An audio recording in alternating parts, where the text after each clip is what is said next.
Assalamualaikum warahmatullahi wabarakatuh.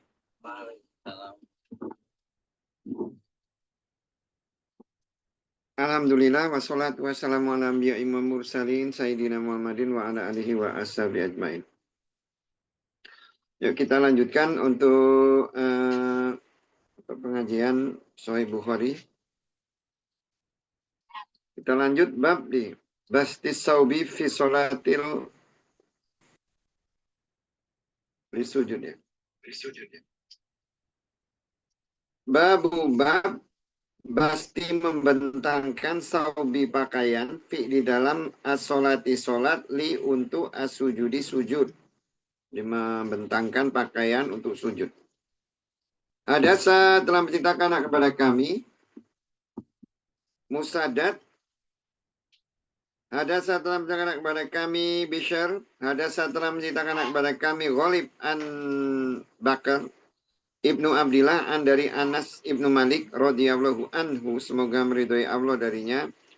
Kala berbicara dia, kuna ternyata kami nusolli solat kami ma'a beserta Nabi sallallahu alaihi wasallam fi di siddati hebatnya al-hari panas.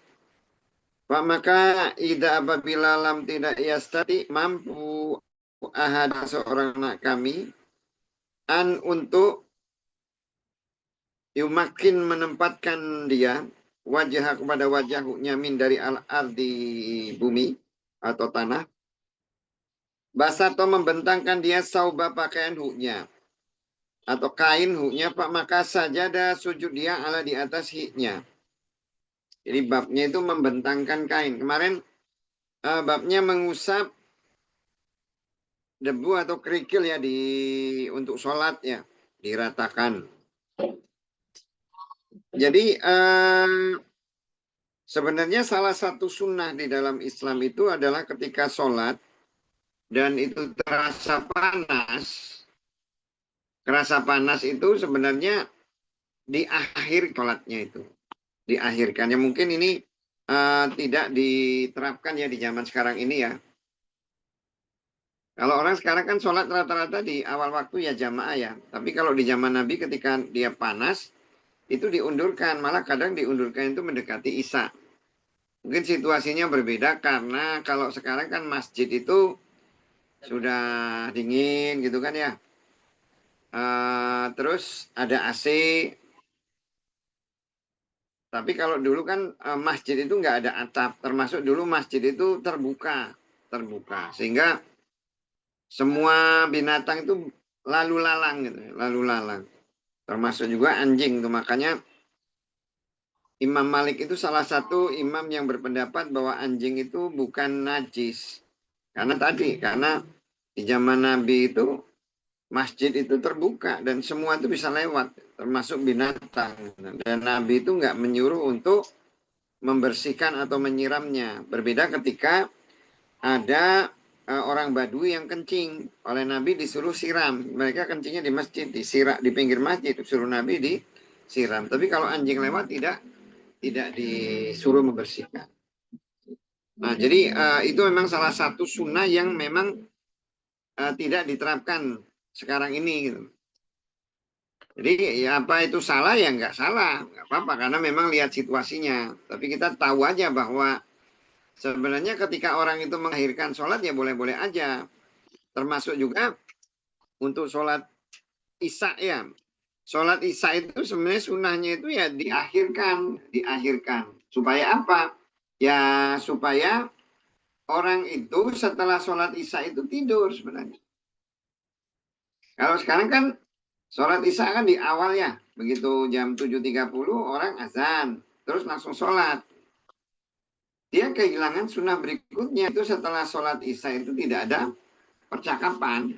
Nggak ada percakapan, apalagi percakapan yang sia-sia. Tidak ada. Karena apa?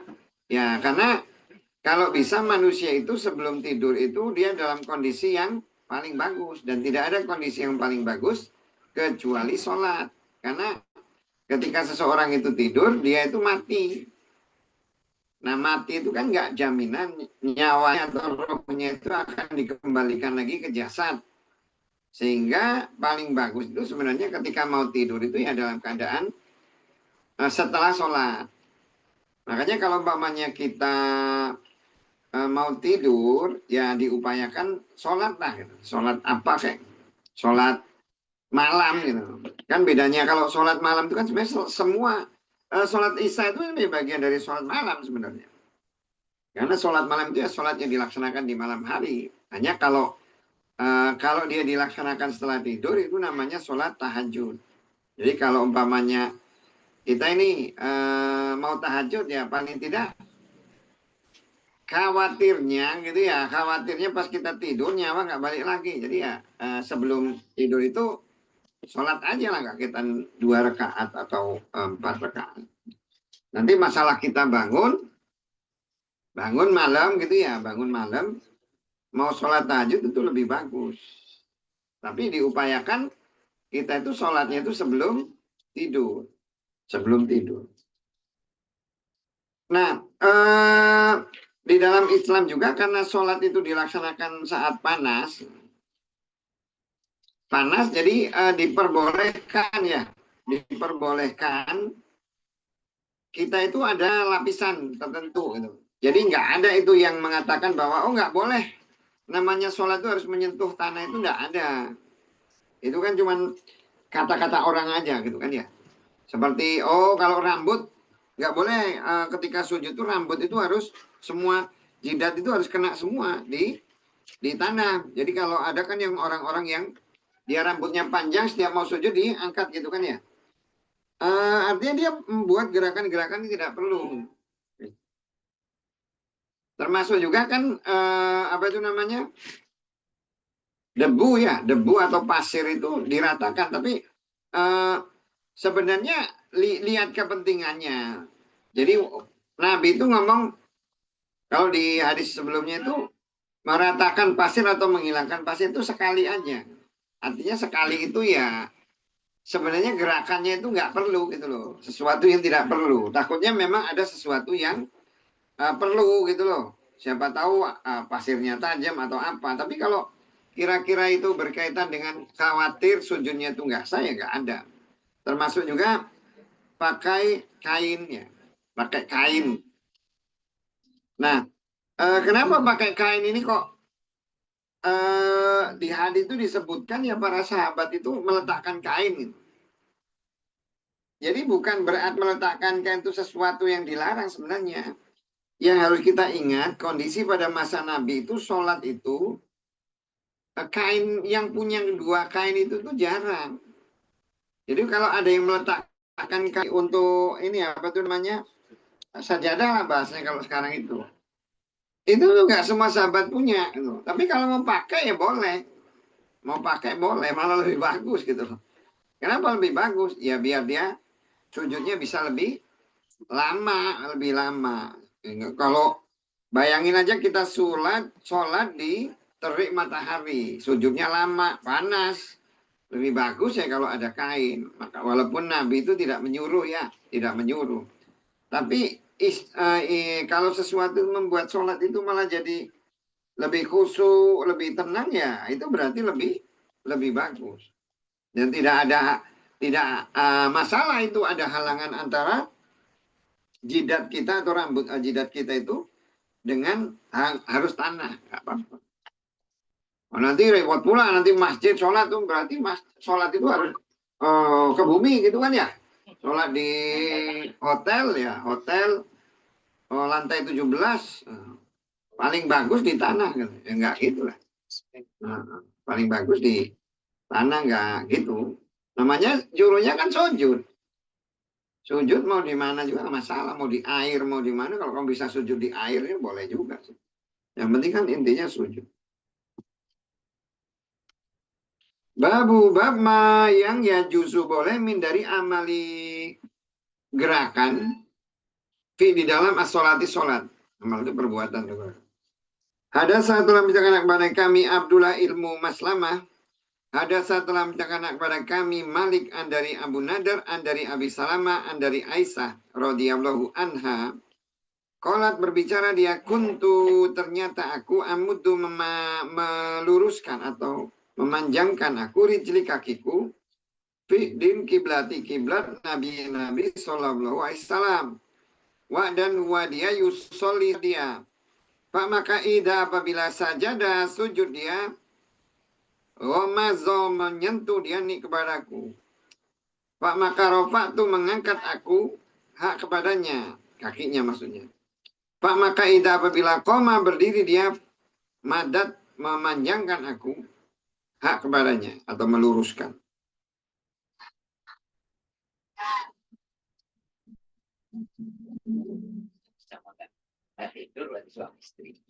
Nah, jadi Nabi ini kayaknya kalau lihat kan Nabi itu sholatnya itu ya tempat tidur itu Nabi itu sama tempat bareng saking kecilnya kan kalau dilihat itu.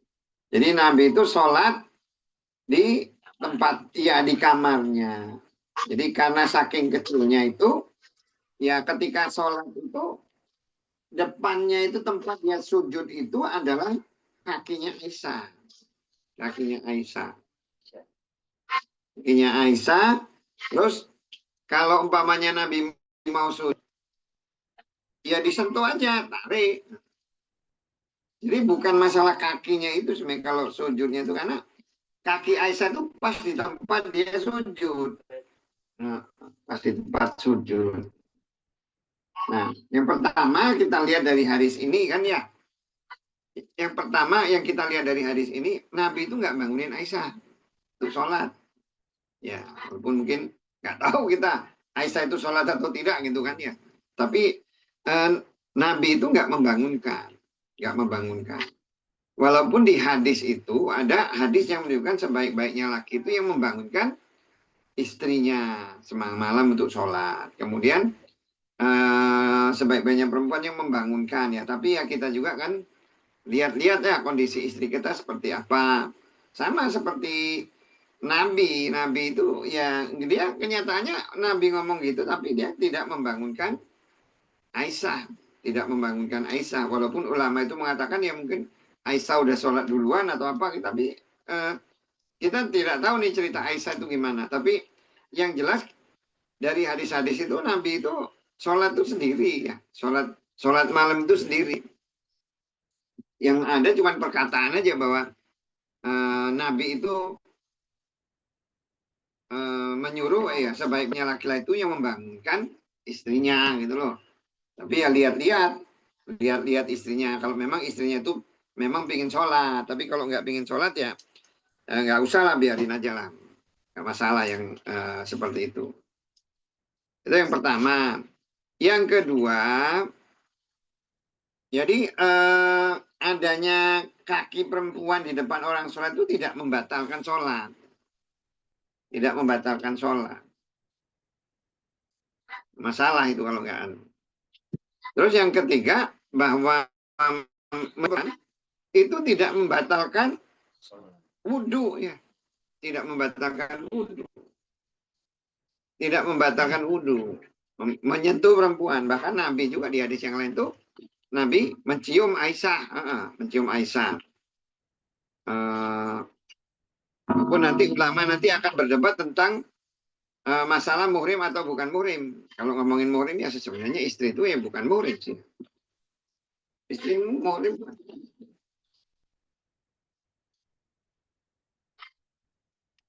Bukan, ya makanya Imam Malik, Imam Syafi'i itu mengatakan bahwa menyentuh itu membatalkan karena bukan muhrim. Yang muhrim itu anakmu kan ya. Kan muhrim itu boleh digauli kan ya bahasanya kan. Ya, yang Imam Syafi'i itu berpendapat menyentuh istri itu membatalkan sholat karena bukan muhrim.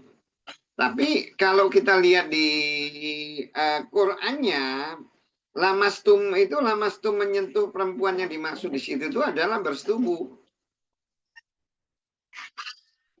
Lamastum itu bersetubuh bahasanya itu, walaupun itu bahasa kinayah ya, bahasa kinayah itu kan bahasa yang ujaran tapi sopan gitu. Tapi maksudnya adalah itu, walaupun ada sebagian yang menyatakan bahwa oh enggak, namanya menyentuh ya menyentuh gitu. Itu cuma perbedaan pendapat tentang makna dari lamastumunisa, menyentuh perempuan. Tapi kalau kita lihat di hadis ini, Nabi menyentuh, dia nggak batal. Bahkan di hadis yang lain, Nabi itu setelah berwudu dia mencium Aisyah, kemudian dia sholat. Artinya sebenarnya kalau kita bicara tentang satu dalil, ya agama itu kan kuncinya di dalil. Di dalil, kenapa kita itu melakukan sesuatu, ada hadisnya enggak? Masalah nanti itu perbedaan memahami kata gitu loh, atau memahami maksud dari suatu hadis. Yang penting kan masing-masing itu punya dalilnya masing-masing. Makanya sebenarnya paling bagus itu memang kita ini baca gitu loh, baca hadis langsung sehingga kita itu bisa menilai apakah seorang guru itu bicara sesuai dengan ada dasarnya atau enggak. Kalau umpamanya nih, saya jelaskan bahwa oh ini ternyata perempuan ya ada orang di depan sholatnya tidak membatalkan, ya udah jelas kan hadisnya kan, Aisyah sholat di depan Nabi gitu, sholat di depan Nabi. Nah kalau kita pikir ya Nabi itu kan rumahnya dekat masjid kan ya, rumahnya kenapa ya dia nggak sholat di masjid kan, ruang tempatnya sepi kan ya. Ya tapi memang ya paling bagus sholat itu sebenarnya itu ya di rumah sendiri ketika tahajud. Kalaupun mau bareng sih ya nggak anu sih, Nabi tidak melakukan itu ya, kadang lah. Jadi itu ya Nabi. Nah Aisyah itu ketika Nabi mau rukuk ngangkat, ketika nggak angkat apa itu namanya, ketika disentuh. Nah karena hadisnya itu berkaitan dengan gerakan Nabi kan berarti kalau dia rukuk berapa kali kan ya, sujudnya setiap dia mau sujud kan, kalau misalnya dia 2 rakaat kan berarti kan 2 kali kali enggak ya disentuh ya, ya kan masa Aisyah terus kan nggak tahu juga kalau sujud sama Nabi kan ya. Begitu sujud angkat tarik kakinya, begitu udah naik.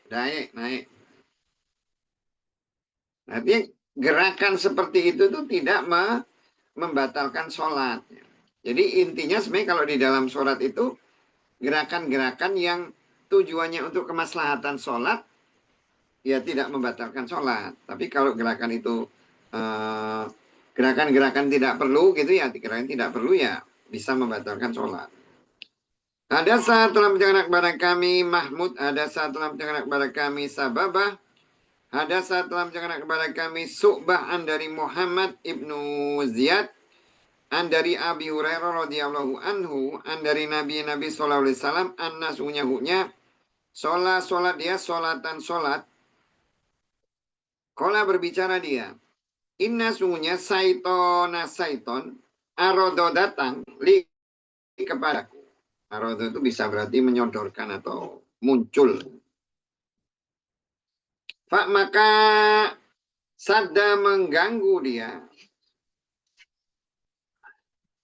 alaiya kepadaku li untuk yaktoa memotong dia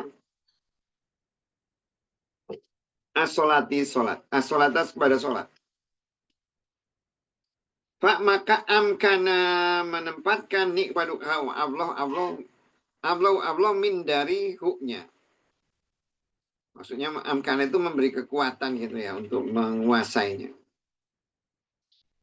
Pak maka da'atu menceki aku kepadanya. Wa dan la demikot sungguh hamam tu bermaksud aku an untuk usiko mengikat aku kepadanya ila kepada sariyati tiang hatta sehingga tusbihu masuk subuh sampai pagi. Pak nakam pak maka tang dulu melihat kalian ila kepada hiknya. Pak maka zakar tu ingat aku kaulah ucapan Sulaiman alaihi salam. Rabbi ya Tuhanku, hak memberilah engkau li kepadaku mulkan kerajaan lah tidak yang bagi layak li kepada ahadin seseorang min dari ba'di setelahku. Hah? Ada ya? Di sini nggak ada ya?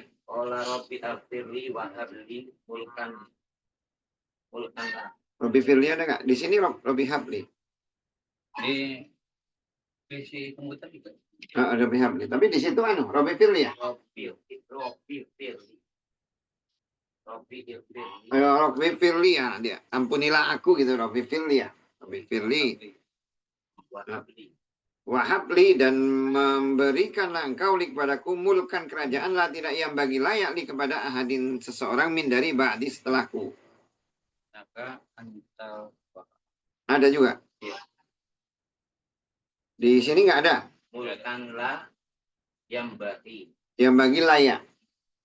Lambagi li ahadin Min ba'di dari setelahku. Ya. Innaka antal wahab. Ya. Ya. Di sini nggak ada tapi. Nggak ada. Nah. Inna sungguhnya engkau anta engkau al-wahab maha pemberi. Pak maka rodda mengembalikan kepadanya Allah khosyan dengan takut. Suma terus kola berbicara An-Nadhr ibnu Sumail. Pak maka da'atu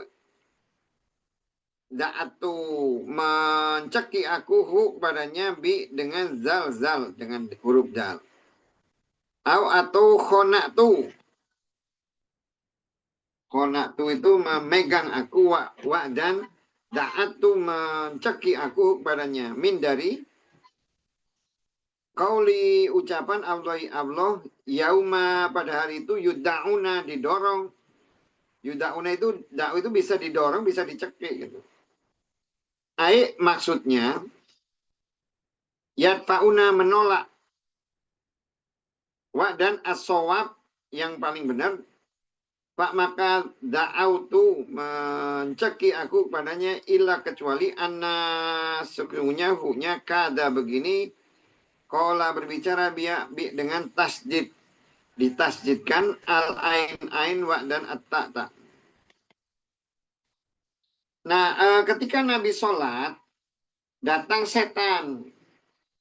Nah ulama mengatakan ya bahwa yang dimaksud datang setan di sini itu adalah setan jin gitu ya, jin, bukan iblis, Kalau iblis itu kan wakana minal jin, dia salah satu dari bangsa jin itu iblis. Tapi kan dia punya anak buahnya itu salah satunya itu setan-setan itu yang dia kirim untuk mengganggu Nabi ketika sholat. Nah oleh Allah itu Nabi itu diperlihatkan setan. Diperlihatkan setan yang mengganggu itu oleh Nabi itu diberikan kekuasaan untuk menangkapnya, kemudian dicekik. Nah, Nabi itu bermaksud untuk diikat di tiang masjid supaya semua orang itu bisa melihat.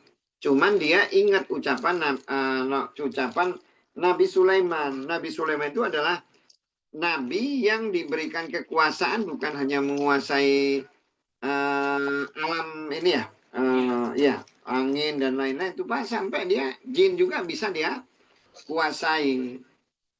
Nah makanya ketika ingat itu Nabi itu ingat bahwa ini kalau dia manusia itu diberikan kesempatan untuk melihat jin, diperlihatkan, berarti kan Nabi yang memperlihatkan itu, berarti dia memiliki hal yang sama dengan Nabi Sulaiman. Kalau Nabi kan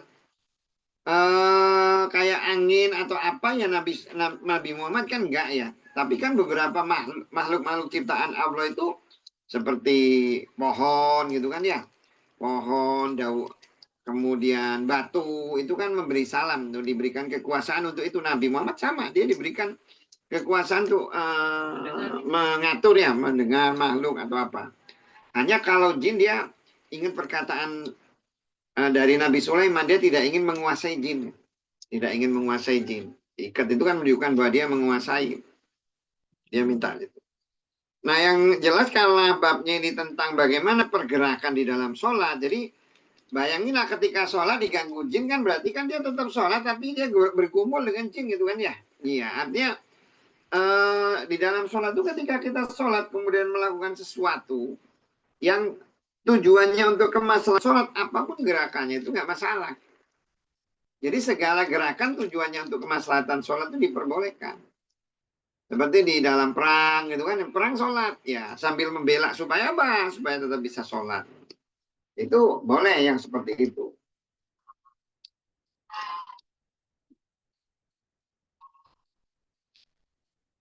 Nah, yang perlu diingat tuh hampir semua nabi ketika doa, ketika dia meminta sesuatu, yang pertama kali dia minta itu adalah minta ampun ya.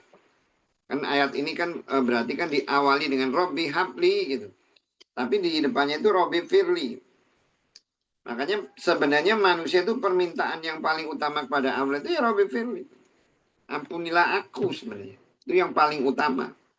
Karena asal kita itu dosa itu udah diampuni oleh Allah itu udah beres urusan semua orang itu beres. Semua urusan itu beres asal dosa itu udah diampuni. Masalah surga, tingkatan surga itu ya terserah Allah aja lah. Kan namanya rahmat Allah. Diberikan kepada siapa yang dia kehendaki. Kalau memang Allah mau memasukkan kita ke surga Firdaus ya. Kalau Allah berkehendak ya terserah dia. Makanya kan Nabi kan kalau doa itu kan selalu mengingatkan kita kalau kamu minta surga Firdaus, jangan kamu minder dulu gitu loh. Minta aja, nggak mungkin lah saya masuk surga Firdaus, saya ngapain itu, tapi ya minta aja. Sama seperti Umar ya. Umar itu adalah sebelum dia meninggal itu udah diberitahu dulu oleh Nabi bahwa dia itu bakal mati syahid. Bakal mati syahid karena ketika Umar itu di Gunung Uhud itu dikasih tahu bahwa Uhud itu ketika Nabi dengan Abu Bakar, dengan Utsman, dengan satu dengan Abu Bakar dan Utsman sama Umar. Uhud itu goncang ketika Nabi itu diinjak oleh Nabi. Kamu nggak tahu di atas kamu itu ada dua orang yang mati syahid. Nah, tadinya nggak tahu ya apa yang mau mati syahid itu nggak tahu. Tapi begitu Umar mati, begitu Abu Bakar mati, matinya nggak syahid, nah orang tahu berarti Umar. Nah Umar itu udah dikasih tahu oleh Nabi bahwa bakal mati syahid. Tapi dia minta, ya Allah matikan saya syahid di Madinah. Nah orang kan heran, mati, masa berarti kan mati saya di Madinah gimana? Masa kamu ngarepin ada perang di Madinah? Logikanya kan mati syahid di Madinah, perang di Madinah. Ternyata akhirnya doa itu dikabulkan. Dia nantinya Umar itu mati dibunuh oleh Abu Lu'lu' al-Majusi gitu loh, salah seorang budak yang dia pinter buat pedang tapi dia orang Majusi. Orang Majusi karena dia satu-satunya yang pinter bikin pedang dia senjata itu paling bagus tuh kalau dia yang bikin. Jadi akhirnya oleh Umar itu boleh masuk. Dia termasuk orang yang di luar Islam yang masuk Madinah. Karena keahliannya itu. Makanya kalau kita lihat dari situ juga kita tahu bahwa sesuatu itu kalau dalam agama ya bukan masalah soleh nggak soleh, sesuai serahkan kepada ahlinya. Ini bikin pedangnya orang Islam loh gitu. Cuman memang ya ahlinya itu Abu Lu'lu' al-Majusi itu ya akhirnya oleh Umar itu diperbolehkan masuk Madinah. Kalau yang lain nggak seahli Abu Lu'lu' al-Majusi. Makanya minta gitu ya, selalu minta kepada Allah. Babu bab ida apabila infalatat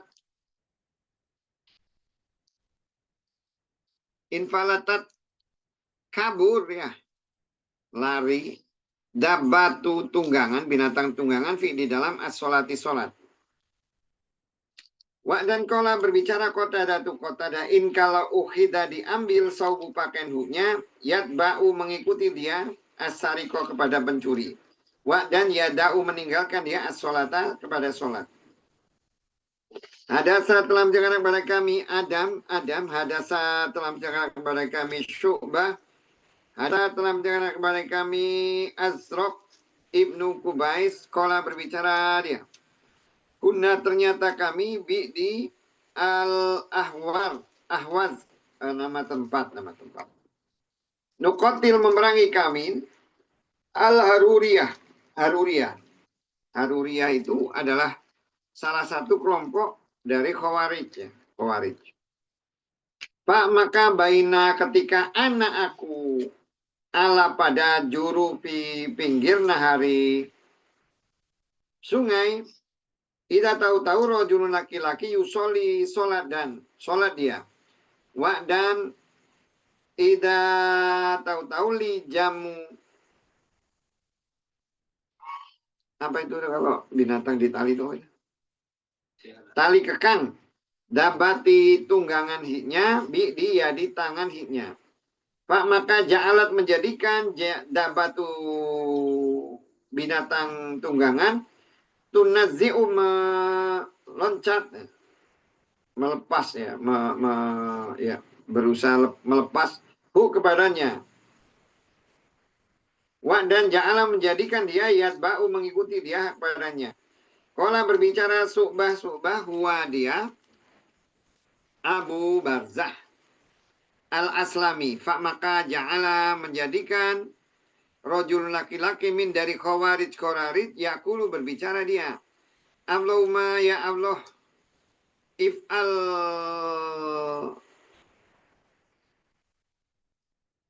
mengerjakanlah engkau kepada hada ini syaikhus orang tua. Pak maka lama ketika insorofa pergi asaihu syekh orang tua itu kala berbicara dia. Ini sungguhnya aku sami itu mendengar aku kau ucapan hukum kalian. Wah, dan ini sungguhnya aku wazautu berperang aku ma'a beserta Rasulullah SAW sita 6 wazawat perang atau sab'at 7 wazawat perang atau samana 8 dan saitu menyaksi aku taisiro kemudahan huknya. Dan ini sungguhnya aku kalau kuntu ternyata aku bahwa uroji'a pulang aku ma'a beserta dabati tungganganku ahabu lebih aku sukai ilayah kepadaku min dari bahwa ada meninggalkan aku hak kepadanya tarji'u kembali dia ilah kepada ma'alifa tempat berkumpul atau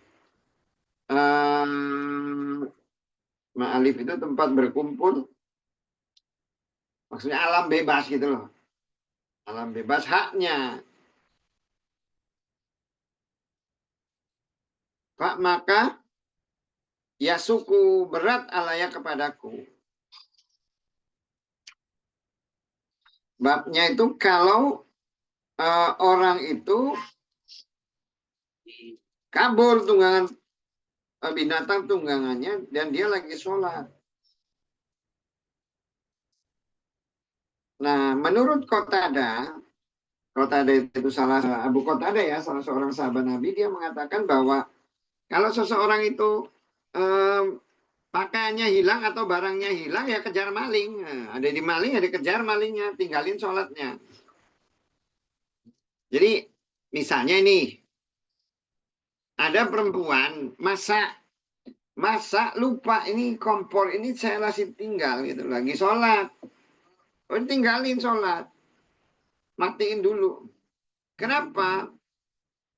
Karena jangan sampai dia sholat tapi otaknya itu masih mikirin itu.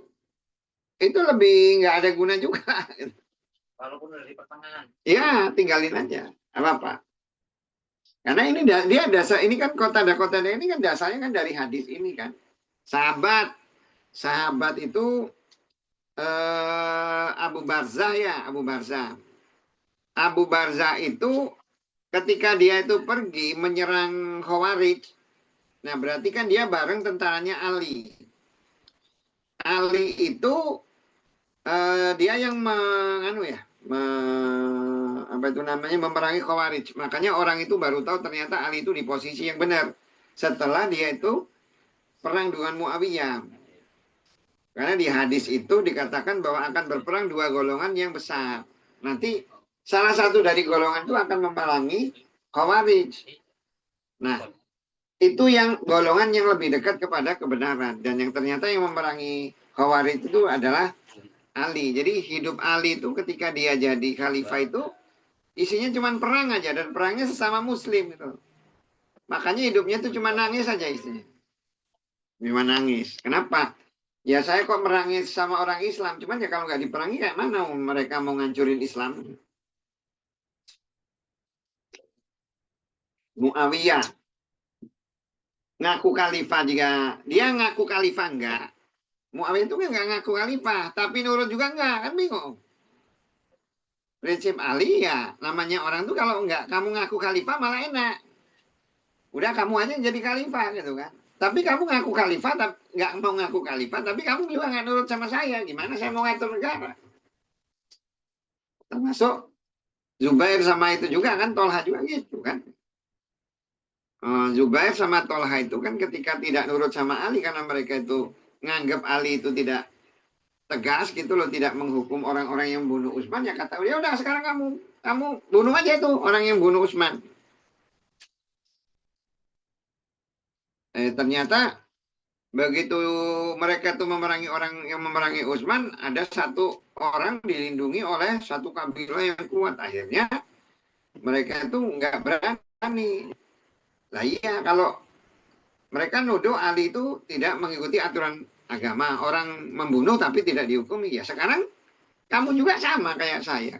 Saya itu kan tidak menegakkan aturan Allah karena saya nggak mampu. Gitu. Mereka lebih kuat. Sama.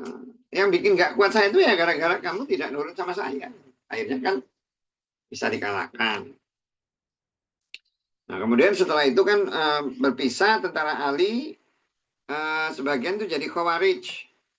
Sebagian tentara Ali itu jadi Khawarij. Khawarij itu orang yang keluar memisahkan diri. Nah di antara orang yang memisahkan diri itu, Khawarij itu dari semua orang jadi Khawarij itu tidak ada satupun sahabat Nabi. Itu yang menunjukkan bahwa Khawarij itu dia salah. Posisinya itu orang yang sesat itu gitu. Khawarij yang menyalahkan Ali gitu loh. Nah ketika Abu Barzah itu memerangi Khawarij, nah dia itu lagi di nyebrangin sungai, kemudian dia sholat. Kalau ketika dia sholat tuh memang biasanya tuh dia pegang kendaraannya. Mungkin kan di situ tuh yang harus dibayangkan kan, jangan kita itu hidup itu di bayangin lagi di mana itu Sungai Musi atau apa, ngomongin di Arab, sungai nggak ada pohon, mau ngikat di mana? Kalau ada di pohon kan diikat di pohon itu, apa itu namanya? Tali kekangnya itu diikat di pohon kan ya? Kalau kayak di Lampung, kita mau sholat di pinggir sungai, kenapa kok nggak diiketin aja di pohon gitu kan ya? Ini di Arab, sungai di Arab sebelahnya itu kan berarti pasir semua, nggak ada tempat ngiketin. Kalau dilepas kabur, akhirnya apa? Diiketin di badan, di tangan dia. Ketarik, yang ikut dia ngejar itu. Ninggalin sholat. Jadi ada orang Khawarij itu ngomong, katanya sahabat Nabi, sholat tuh kayak gitu, mikirin kan loh. Lebih mikirin hewannya daripada kan. Jadi oleh Abu Bakar itu, saya itu udah perang dengan Nabi itu 6, 7, sampai 8. Jadi Nabi itu pergi berperang itu 13 kali. Sebenarnya 23 kali ya, 23 kali sebenarnya Nabi itu berperang. Tapi kalau yang berperang yang dia bareng, yang Nabi ikut itu disebut Ghazwah gitu ya.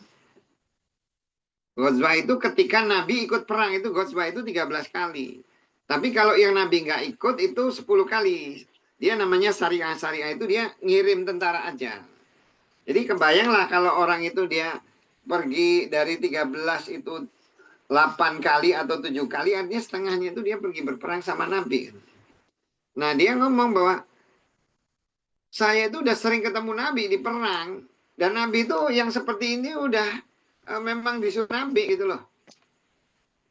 Kalau sifat Khawarij itu kan sifatnya itu keras di dalam agama, tapi kerasnya itu kadang berlebihan gitu. Keras itu berlebihan. Kadang kan ada sih ya orang-orang itu strict sekali di dalam beragama gitu kan ya. Saklek. Misalnya kalau pokoknya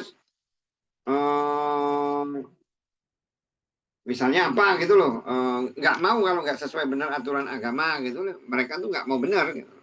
Padahal kemampuan setiap orang itu berbeda-beda. Termasuk salah satunya tadi.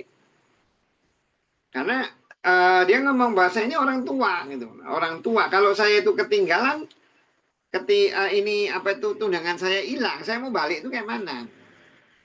Saya mau balik kayak mana? Jadi kata dia itu saya lebih sukai kalau saya itu balik itu lebih saya sukai kalau saya itu pulang dengan ini apa itu namanya kendaraan saya dan saya itu ninggalin sholat yang harus itu daripada saya tuh pulang nggak pakai apa-apa. Kalau sholat kan saya bisa ngulang lagi. Nah, pekerjaan yang seperti itu tuh artinya nggak apa-apa, itu untuk kemaslahatan. Ditarik itu ya ditarik anunya dia tetap sholat, atau kalau sholatnya kabur ya ditinggalin aja sholatnya. Karena di dalam Islam itu yasir ya, mudahkan, jangan menyusahkan. Yang diinginkan oleh Allah itu kita itu menghadap tuh dalam posisi benar-benar siap menghadap pada Allah, sholatnya khusyuk. Jadi kalau umpamanya kita itu ada hal-hal yang mengganggu, ya jangan dulu sholat, biar dulu urusannya. Jadi misalnya nih kamu apa itu namanya Mas Hendrik lagi sholat, tiba-tiba dia ingat mobilnya belum kekunci, di dalamnya ada dompet dia sama laptop dia, udah stop dulu aja. Daripada dia nggak konsen, nggak konsen tinggalin aja, nggak apa-apa kok. Agama itu mudah gitu loh, nggak usah susah payah. Dan tapi kalau ini kan ada dasarnya gitu. Kalau kita nggak baca dasar hadis ini kan kita nggak tahu ya. Tapi setelah membaca dasar hadis ini ya, oh ternyata seperti itu gitu ya. Sahabat itu seperti itu, enak gitu. Para nabi juga orangnya itu selalu memudahkan ya. Di dalam hadis itu tidaklah nabi itu diberikan suatu pilihan kecuali dia akan memilih yang paling mudah. Sampai Abdullah bin Zubair itu dia mau puasa tiap hari, kata Nabi jangan. Terus saya, kalau kamu mau puasa Daud, udah jangan puasa Daud lah, walaupun itu sebaik-baiknya puasa, puasa aja Senin Kemis. Enggak, saya bisa lebih dari itu, kalau enggak kamu puasa ini. Nah tapi di akhir hadis itu Abdullah bin Zubair itu nyesal dia nggak ngikutin Nabi,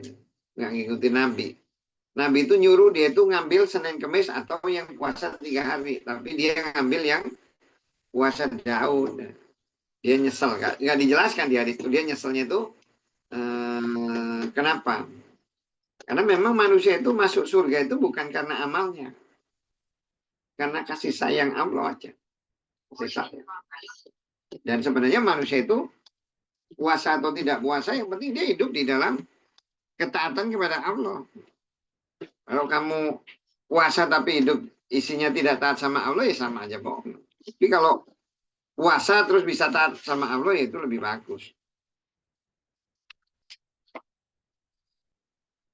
Ada sana telah mendengarkan kepada kami Muhammad ibnu Muqattil akhbaro telah mengabarkan dia nak kepada kami Abdullah akhbaro telah mengabarkan kepada kami Yunus an dari Az-Zuhri an dari Urwah. Kolat berbicara Aisyah khosafat terjadi gerhana as-samsu matahari.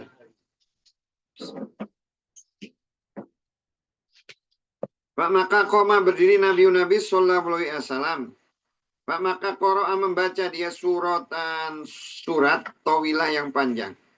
Suma terus roka'a ruku dia, pak maka atola memanjangkan dia. Maksudnya memperlama dia rukunya. Suma terus rofa'a mengangkat dia rosa kepala hunya. Suma terus istabtaha membuka dia dengan surat ukhro yang lain. Suma terus roka'a ruku dia hatta sehingga kodo menunaikan hak padanya. Dan sajadah sujud dia. Suma terus fa'ala mengerjakan dia zalika itu di dalam asyaniati yang kedua. Suma terus kola berbicara dia inna sungguhnya huma dia berdua ayatani 2 tanda min dari ayati tanda-tanda Allah. Pak, maka ida apabila ro'aitum melihat kalian dalika itu, Pak, maka sholatlah kalian. Hatta sehingga ya kembali, maksudnya kembali normal itu. Atau udah nggak gerhana lagi. Andarikum kalian. La demi kot sungguh ro'aitum melihat aku fi di dalam makomi kedudukanku. Hada ini kulu setiap saya sesuatu. Itu dijanjikan aku padanya hatta sehingga sungguh kot sungguh ro'ait demi kot sungguh ro'ait itu melihat aku uridu bermaksud aku untuk aku dah mengambil aku potongan min dari al jannati surga. Hingga ketika ro'aitu melihat kalian ini kepadaku. Ja'al itu menjadikan aku apakah takodamu maju atakodamu maju aku dan demi kot sungguh itu melihat aku jahanam neraka jahanam ya timu makan ba'du sebagian haknya ba'dok pada sebagian hina ketika itu melihat kalian kepadaku tak akhortu mundur aku dan itu melihat aku di dalam haknya Amr ibnul Huyai dan huwa dia alladhi yang sayyaba merintis as-sawaib. Sawaib itu sesembahan ya. Sawaib itu sebenarnya kayak Amr ibnu Hai itu dia orang yang pertama kali bikin aturan bahwa unta kalau dia sudah beranak 5 dia tidak boleh disembelih, tidak boleh ditunggangi, dilepas gitu loh. Yang seperti itu. Kalau dia punya anak kembar itu nggak boleh ditunggangi, nggak boleh nanti diberikan tindih tanah. Nah itu Amr bin Huyai. Nah hadis ini kan diulang ya di dalam beberapa hadis yang sebelumnya diulang bagaimana ketika terjadi gerhana matahari Nabi sholat dan sholatnya itu panjang sampai gerhana mataharinya itu selesai dan Nabi mengingatkan bahwa itu adalah tanda-tanda kekuasaan Allah. Jadi yang harus diingat ketika kita melihat sesuatu yang menurut kita itu sesuatu yang ajaib atau tidak biasa, ya itu berarti Allah lagi mengingatkan kalau kita itu tanda kekuasaan Allah. Makanya supaya kita tidak diperlihatkan seperti itu, ingat aja duluan. Jangan harus diingat. Kadang kan kalau nginget gerhana, gempa gitu kan ya. Kalau udah kita itu sering ingat Allah, itu udah nggak perlu diingetin lagi. Maksudnya ngingetin itu kan dengan sesuatu yang buruk ya. Sesuatu yang buruk. Tapi kalau apapun yang diberikan itu selalu kita ingat, ya otomatis nggak perlu lagi diingetin. Oh, ya udah ingat. Nah, apalagi kalau kita dalam setiap kesempatan selalu memuji nama Allah. Orang udah selalu ingat. Kenapa ada tsunami, ya supaya ingat aja kamu bahwa ada Tuhan yang ngatur. Ada yang ngatur. Gitu. Kamu lihat bulan itu muter-muter biasa aja. Normal-normal aja nggak biasa. Udah sama Allah dibikin bulannya hilang. Oh, baru mikir. Oh. Ternyata bisa juga diatur Allah. Matahari dari barat, terbit dari timur ke barat ya bolak-balik tiap hari. Tiba-tiba mataharinya nggak ada. Baru bingung. Baru ingat, ada yang ngatur. Tujuannya supaya kita ingat kepada Allah. Tapi itu bagi orang-orang yang untuk mengingatkan orang-orang takutnya lupa. Nah, ketika sholat itu Nabi itu diperlihatkan surga dan neraka. Ketika dia bersolatkan, kan otomatis imam melihat kayak mau ngambil dia. Jadi dia maju. Kemudian ketika lihat neraka mundur kayak mau dibakar. Mundur dia. Nah, gerakan yang Nabi yang seperti itu tidak membatalkan sholat. Ya, gerakan-gerakan itu tidak membatalkan sholat. Kenapa? Ya ada sebab. Yang nggak boleh itu kalau gerakan-gerakan tanpa sebab dan tanpa tujuan kemaslahatan sholat, ya dihapuskan. Atau tidak dilakukan. Nah, di waktu itu juga Nabi itu melihat Amr ibnu Huyai. Amr ibnu Huyai itu adalah nenek moyangnya Nabi Muhammad. Amr ibnu Huyai, dia pimpinannya, pimpinan orang. Karena dia itu awal itu orang Arab tuh berpecah belah ya, kalah sama apa itu Persia dan lain-lain, sama Romawi sama semua. Akhirnya dia yang mimpin, bisa bersatu, menyatukan, sehingga dia menyatukan semua orang Arab itu di bawah kepemimpinan dia, di bawah kepemimpinan dia. Karena semua udah menyatu, jadi orang itu ikut apa kata dia itu diikutin semua. Termasuk dia juga yang merintis aturan-aturan.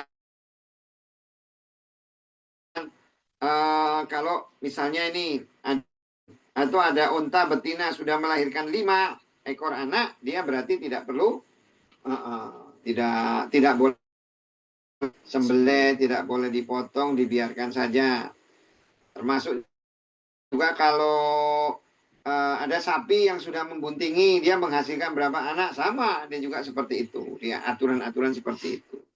Nah, lama-lama karena dia bikin aturan seperti itu, nah suatu hari dia itu pergi ke, dia lihat di sana itu ada orang, satu kaum itu menyembah berhala. Nah, dia nanya, kamu tuh nyembah apa? Ya, saya nyembah, sebenarnya nyembah Tuhan gitu, tapi ini perantara aja. Nyembahnya sih nyembah Tuhan, sama kayak orang Bali lah, nyembahnya nyembah Tuhan, tapi bikin patung, bikin apa. Nah, kalau gitu, oh ya, kalau gitu sama. Karena sebelumnya itu orang Arab itu orang yang percaya kepada Allah gitu. Mereka itu percaya kepada Tuhan Allah yang apa itu menciptakan alam semesta ini Allah. Hanya bedanya orang Arab itu dia tidak percaya dulu bahwa setelah mati mereka bakal dihidupkan, cuma itu, tapi percaya kalau Allah itu tetap terjaga. Kenapa? Dari zaman Nabi Ibrahim itu masih terjaga, percaya kepada Allah itu. Hanya mereka tidak ngerti cara ibadahnya, tapi mereka punya keyakinan bahwa alam semesta ini yang menciptakan adalah Allah. Nah, makanya mereka tuh begitu Amr bin Hayy itu datang, dia bawa patung Hubal. Patung Hubal, dia beli patung dibawa untuk disembah. Orang disuruh nyembah dia patung-patung. Ini adalah jalan kita mendekatkan diri kepada Allah gitu loh. Nyembah patung tapi tujuannya untuk mendekatkan diri kepada Allah dengan otaknya. Beragama dengan otak. Kemudian patung 1 kurang, beli 3. Mana Lata dan Uzza, kan akhirnya itu kan dibeli. Nah, orang ngomong lah, kayaknya repot kalau yang dari jauh gimana? Ya udah, masing-masing di rumah sendiri bikin patung akhirnya. Jadi diawali dari hal sepele gitu ya. Hal sepele itu ya tadi dari ini apa itu namanya? Dari binatang tidak boleh disembelih, tidak boleh diingat. Ujungnya akhirnya lama-lama kurang ajar bikin patung ya, dia akhirnya dia yang mengganti agama orang Arab. Nah, dari hadis ini manusia juga, dosa manusia itu juga, siksa orang kafir juga tergantung juga dari beratnya. Dia itu yang menyesatkan seluruh orang Arab. Orang Arab itu sesat tuh gara-gara Abdullah bin Hayy, dan dia adalah pimpinannya. Makanya dia itu nanti dihukumnya itu lebih berat. Yang ngikutin juga dihukum juga, yang ikut nyembah. Bukan berarti oh enggak, saya kan cuma ngikut, ya enggak.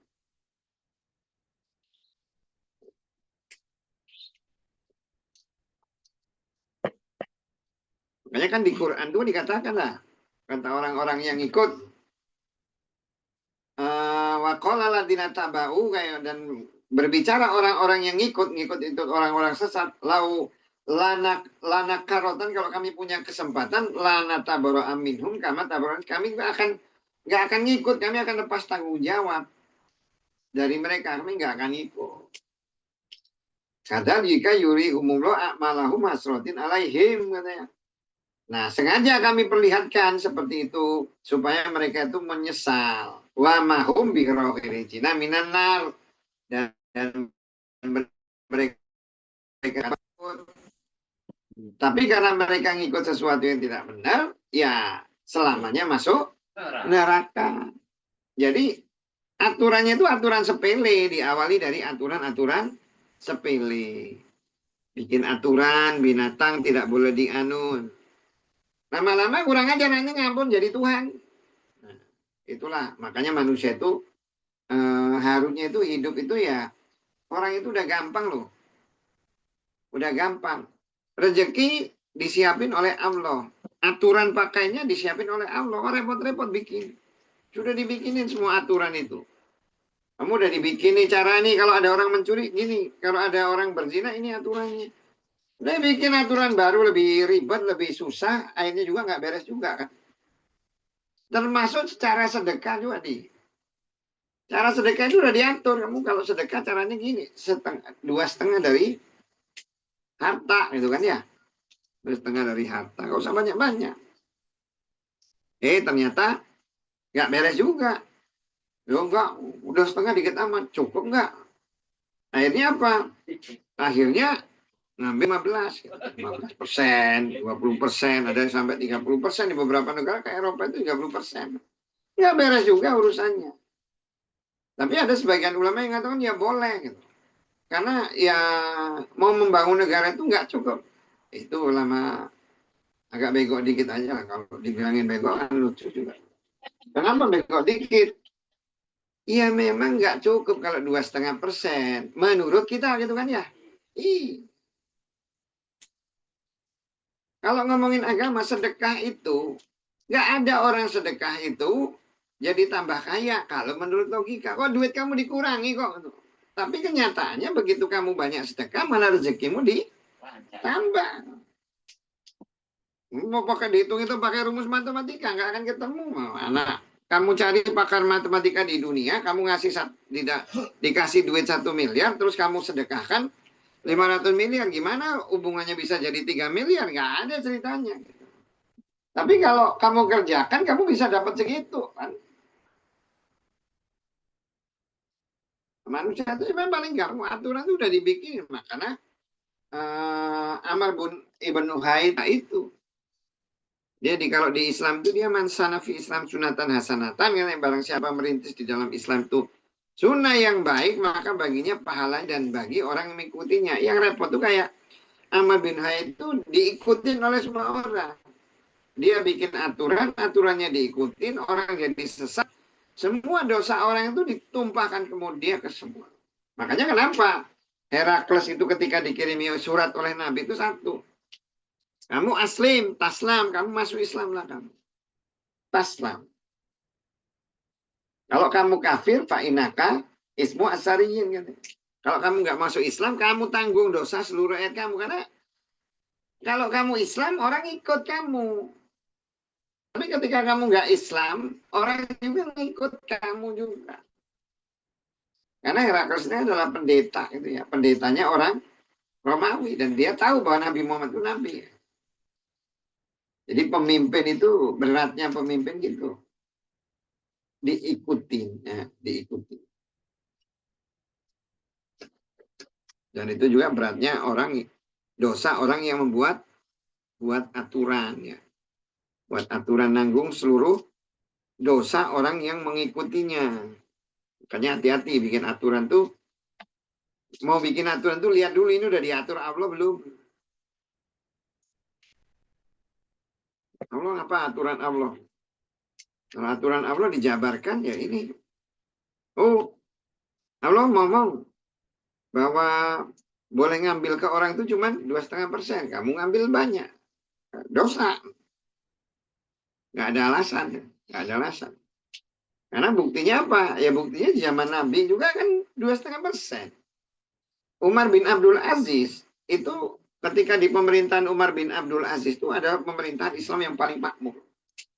Saking makmurnya itu, waktu itu ada orang nyari sedekah itu mau nyari orang yang mau disedekahkan itu gak ada yang mau, saking makmurnya. Dari apa itu? Dari ngambil 2,5%. Cukup bagi orang yang percaya kepada Allah dan Rasulnya. Tapi kalau bagi orang yang tidak percaya kepada Allah ya nggak cukup. Contoh lah sederhana ya, kalau umpamanya ini kita itu ngambil 15% dari penduduk Indonesia gitu ya. itu yang bayar pajak itu cuma 5% loh orang penduduk Indonesia. Itu antara 5 sampai 10% dari total seluruh penduduk Indonesia. Dia diambil 15% atau 10% lah penduduk Indonesia. Tapi coba kalau yang diambil itu zakat, pasti orang Islam tuh bayar lah. Orang tuh lebih takut sama Tuhan lah jadi. Oh ini ikhlas lah. Kalau diambil pajak kan wah, udah nggak bayar juga nggak apa-apa, nggak ada kaitannya dengan dosa gitu kan ya. Nah iya lebih banyak. Kayak kamu misalnya nih suruh bayar pajak kendaraan bermotor, mau bayar tuh mikir-mikir ya. Kan nggak ada kaitannya dosa dengan nggak dosa kan. Tapi kalau kamu dapat duit terus ngitung zakat, ya kamu akan bayar. Mikir kalau nggak mau bayar zakat urusannya sama Tuhan. Nah, takut. Apalagi cuma 2,5%. Nah, ya, gampang. Cuma 2,5% aja kok.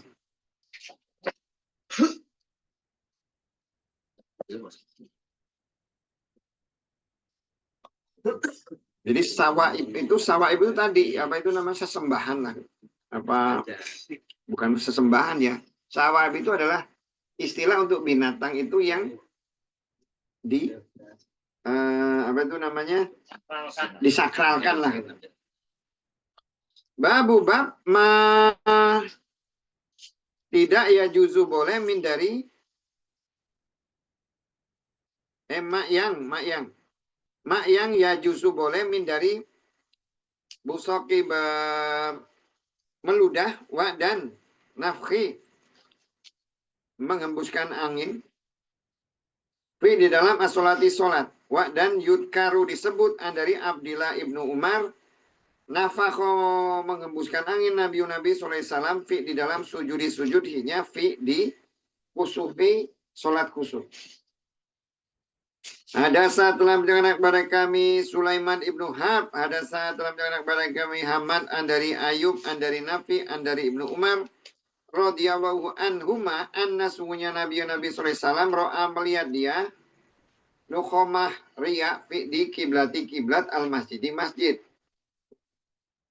Pak maka tagoya atau marah dia ala kepada ahli masjid penghuni masjid. Kalau berbicara dia inna sunya Allah kibala di depan ahadis salah seorang kum kalian. Pak maka idza apabila kana ternyata dia fi di dalam solatnya pak maka la jangan yabzuqonna meludah dia atau kola berbicara dia la jangan yatanakhoman berdahak dia suma terus nazala turun dia pak maka hatta mengerik dia dengan jadi tangan haknya. Wa dan kola berbicara Ibnu Umar radhiyallahu anhuma ida apabila bazaqo meludah ahadu salah seorang kum kalian pak maka li agar yabzuk meludah dia ala kepada yasari sebelah kirinya. Ada saat telah mencintakan anak kepada kami Muhammad. Ada saat telah mencintakan anak kepada kami Gundar. Ada saat telah mencintakan anak kepada kami Su'bah. Qala berbicara dia. Sami itu mendengar aku kota dari Anas radhiyallahu anhu. Dari Nabi sallallahu alaihi wasallam. Qala berbicara dia. Ida apabila kana ternyata fi di dalam as-solati solat. Maka inna sungguhnya hu'nya. Yunaji bermunajat atau ya bermunajat itu ngomong pribadi gitu ya. Robba kepada Tuhan huknya. Pak makalah jangan ya zukonna meludah dia baina antara yadai dua tangannya. Baina yadai itu di depannya. Wa dan la tidak dari yamini sebelah kiri kanan hiknya. Wa dan lakin tetapi dari simali sebelah kiri hiknya tahta di bawah kodami kaki hiknya. Al yusro yang sebelah kiri. Bab boleh meludah dan meniup ya, meniup angin di dalam sholat. Jadi ludah atau riya itu tidak membatalkan sholat dan itu bukan najis. Jadi di hadis itu dijelaskan bahwa yang membatalkan sholat itu kalau dia ada keluar dari kemaluan kan ya, kemaluan atau dari dubur, cuma dua itu. Kalau yang lain-lain tuh enggak, misalnya orang muntah itu enggak apa, nangis gitu ya, atau dia keluar darah itu tidak membatalkan. Jadi yang membatalkan itu cuma kentut atau keluar sesuatu dari kemaluan, gitu. Termasuk juga berdahak, meludah. Nah, hadis ini membolehkan seseorang itu dia kalau memang dia keluar ludah terlampau banyak atau apa dahak diperbolehkan berdahak. Kalau zaman sekarang mah nggak bisa diterapkan ini. Nah, kenapa? Ya udah ada tisu aja pakai tisu. Kalau memang kita nih batuk, ya udah ambil tisu. Nah, ambil tisu. Cuman dia mikir-mikir lah ambil tisu itu jangan pula tisunya itu tisu yang gede terus dibuka plastiknya gitu ya. Nah, dikantongin aja terus taruh aja di apa? Di itu kantong. Karena Nabi itu melihat ketika dia mau satu dia melihat ada dahak di masjid. Oleh Nabi itu dibersihkan dengan kedua tangannya. Dia membersihkan itu dengan dikerik aja, kotor aja gitu loh, bukan karena najis. Kalau karena najis pasti sama dia itu dibersihkan pakai air. Kotor aja, nggak enak aja lihatnya. Nah, dia mengingatkan bahwa seseorang itu ketika dia sholat di hadapannya itu Allah. Nanti jangan bingung. Jangan bingung tuh gini. Katanya Allah itu di langit itu kan ya. Allah itu istawa alal ars bersemayam di atas, tapi kok agak di kan. Nanti kamu kalau mikirnya Allah itu laisa kami isa, dia tuh nggak bisa dibandingkan dengan makhluk. Nanti kamu bingung, Allah itu turun di sepertiga malam di bumi. Turunnya kemana? Oh, satu. Udah pokoknya percaya aja lah. Gitu. Allah itu pokoknya turun. Nanti turun, kan di sini gelap malam, sebelah sana terang. Nanti ke sana lagi. Mumet kepalamu mikirin itu. Pokoknya percaya aja. Percaya aja. Yang jelas kita itu ketika kita sholat itu kita berada di hadapan Allah. Kalau berhadapan di hadapan Allah, seseorang itu bermunajat, ngobrol. Dan namanya orang ngobrol ya kalau bisa ngerti artinya, bacaannya. Jadi ingat ketika kita sholat itu ya diperhatikan sama Allah. Diperhatikan sama Allah, jangan di depan kita Allah terus kita mikirin yang lain-lain. Nah, gimana? Allah tahu kan, wah kurang ajar ini. Depan saya malah mikirin yang lain. Makanya itulah pentingnya kita juga memahami arti bacaan sholat. Sehingga kita itu benar-benar bermunajat. Minta tolong, minta ampun itu benar-benar di hadapan Allah. Ya Allah minta ampun. Itu kan sama kayak umpamanya kita itu ngadep ke pejabat atau ngadep polisi minta tolong. Ya seperti itulah sebenarnya. Hanya di hadapan kita itu sekarang Allah. Nah masalahnya itu kadang kita itu doa itu cuma baca tapi tidak merasa ngomong sama Allah, itu masalahnya gitu. Ngomong sama Allah. Kalau kita merasa ngomong sama Allah, ya ujungnya itu ya kayak kemarin, kayak sampai itu Juraij itu ya. Juraij yang kemarin dia bayinya ngomong. Kenapa Juraij itu minta seperti itu? Karena dia mikir Nabi Isa itu bisa ngomong. Berarti saya juga bisa juga minta. Orang soleh juga. Tapi ibunya juga orang soleh juga ya. Doa supaya anaknya itu jangan dulu mati. Kecuali ketemu pelacur. Jadi dua-duanya itu sama-sama orang soleh. Hanya Juraij itu ilmu agamanya itu kurang kalau kata ulama. Karena apa? Dia ketika dipanggil ibunya dia tidak nyahut. Padahal dia sedang melakukan sholat sunnah. Harusnya sedangkan menjawab perintah ibu itu wajib. Tapi tidak, dia harusnya menjawab Subhanallah gitu kan ya. Ngomong Subhanallah, Allah Akbar yang menunjukkan bahwa dia lagi sholat. Jadi boleh meludah ya. Boleh meludah atau berdahak. Tapi dibuangnya di sebelah kiri. Kalau ada pasir ya. Ludahnya ke kiri ditutup. Pakai pasir. Tapi kalau sekarang ya digebukin kamu sama pengurus masjid. Bab man yang sofako tepuk tangan jahilan karena bodoh min dari rijali laki-laki fida dalam solatinya. Lam tidak tafsud merusak solat nya fi dalam niknya. Sal ibnu Muhammad radhiyallahu an dari Nabi sallallahu alaihi wasallam. Bab lagi ya. Ini hadisnya itu nggak ada. Tapi mungkin hadisnya itu sama kayak yang kemarin tuh ya, hadisnya itu. Ulangan di hadis 674. Jadi dia tepuk tangan itu tidak membatalkan sholat karena dia nggak ngerti, dan sholat itu tetap sah karena oleh Nabi itu tidak disuruh mengulang. Nabi cuma ngomong yang itu kalau ada apa-apa di dalam sholat itu, kalau laki-laki itu subhanallah, kalau perempuan itu tepuk tangan. Bab ida apabila kila dikatakan kepada al-musolli orang yang sholat takoda maju atau intidar mundur menunggulah. Pak maka intidar menunggulah. Pak makalah tidak bahasa apa-apa, tidak masalah.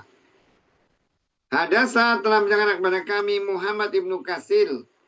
Akhbaro telah mengabarkan kepada kami Sufyan dari Abu Hazam dari Sahal ibnu Sa'id radhiyallahu anhu.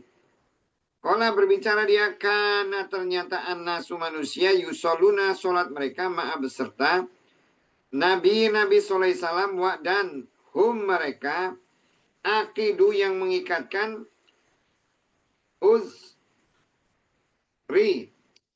sarung apa kain ya, kain uzri itu azar itu sarung, him mereka min dari sigor kecil.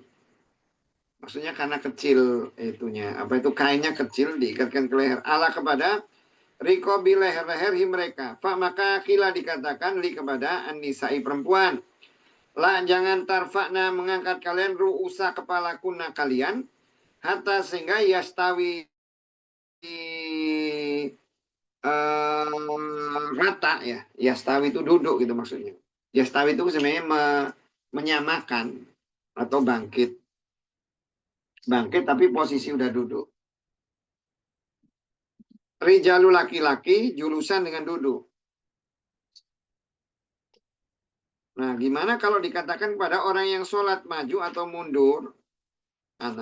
Sunahnya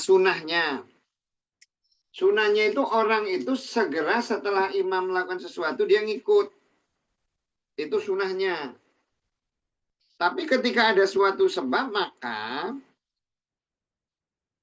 di zaman Nabi itu perempuan itu ketika sholat itu udah diperintahkan oleh Nabi itu karena dulu orang-orang itu miskin, itu adanya sarung diiketin makanya ininya jadi pendek. Mereka tuh nggak pakai celana dalam gitu, cuman kain itulah kan ya nutup. Jadi kalau waktu bangun dari apa itu namanya sujud itu ya, bangun dari sujud itu kelihatan gitu loh, kelihatan kemaluannya atau apanya. Jadi oleh Nabi itu ya perempuan jangan dulu kamu bangkit setelah kecuali laki-laki itu udah duduk baru kamu ngikut, baru kamu bangun gitu supaya nggak kelihatan.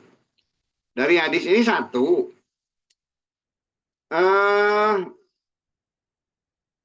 jadi kalau orang dia tidak langsung ngikutin imam ada sebab boleh, tapi tetap sunahnya itu imam itu harus diikati, termasuk kan di hadisnya juga banyak ya, salam ya. Kalau ida salama fasalimu, kalau imam itu mengucapkan salam harus salam. Makanya yang sering kita temukan kadang orang salah, imam udah selesai mengucapkan salam dia masih lama karena dia doa sendiri atau karena sujudnya lebih lama. Yang seperti itu tidak boleh, itu mencerminkan ketidakpahaman dia terhadap agama. Karena namanya imam itu, imam yang kalau imam yang tahu situasi umat itu ya, dia itu tidak terlampau cepat juga tidak terlampau lambat. Imam itu yang bangun itu tidak kecepatan, nggak ada kelambat. Kan ada yang imam cepat bener kan ya. Tapi ingat, di makmum itu ada yang senang sholat cepat, ada yang sholat lambat. Juga harus dipenuhi dua-duanya. Makanya sedang bagusnya. Tapi tadi ketika imam tuh sujud, ya sujud itu kan normalnya kan baca subhana rabbiyal a'la gitu kan ya. Dihitung aja lah berapa menit baca. Jadi ketika udah ya sudah selesai. Kemudian baca tahiyat akhir harusnya itu begitu imam sudah, ya langsung sudah selesaikan. Kemudian yang kedua, yang ketiga ya kalau kita lihat di sini kan hadis ini juga perempuan itu sholatnya itu di masjid. Perempuan itu sholatnya di masjid. Hadisnya itu lihat dari banyak hadis itu yang menunjukkan perempuan itu sholatnya itu di masjid. Paling bagus di masjid. Kalau dia ingin mau dapat pahala 27 derajat. Kalau di rumah nggak apa-apa dia satu. Dia cuma satu kali, dapatnya cuma satu. Namanya cuma satu. Kalau di masjid dia imaman dapat 27.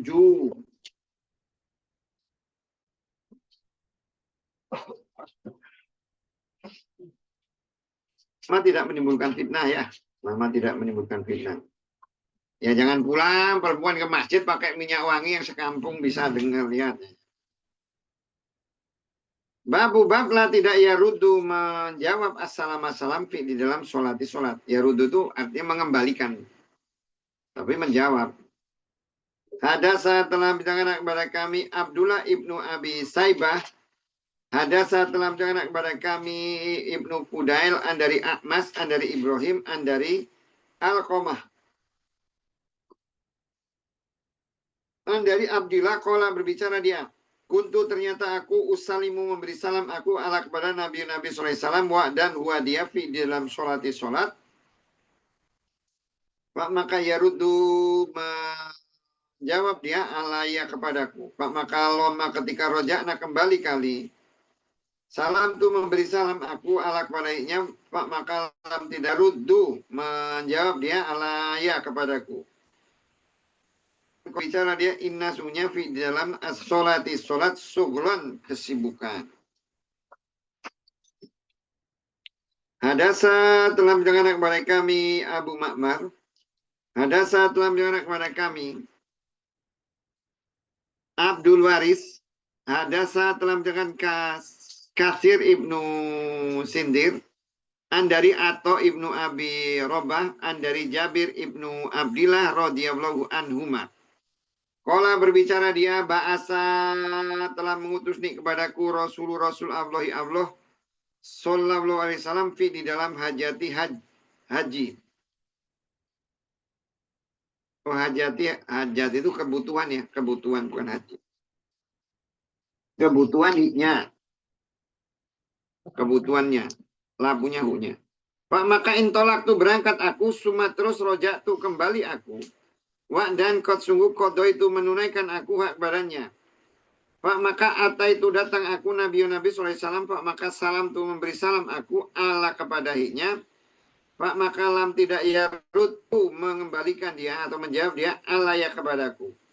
Pak maka wako'a muncul di dalam kolbi hatiku mak yang Allah a'lamu mengetahui dia kepadanya.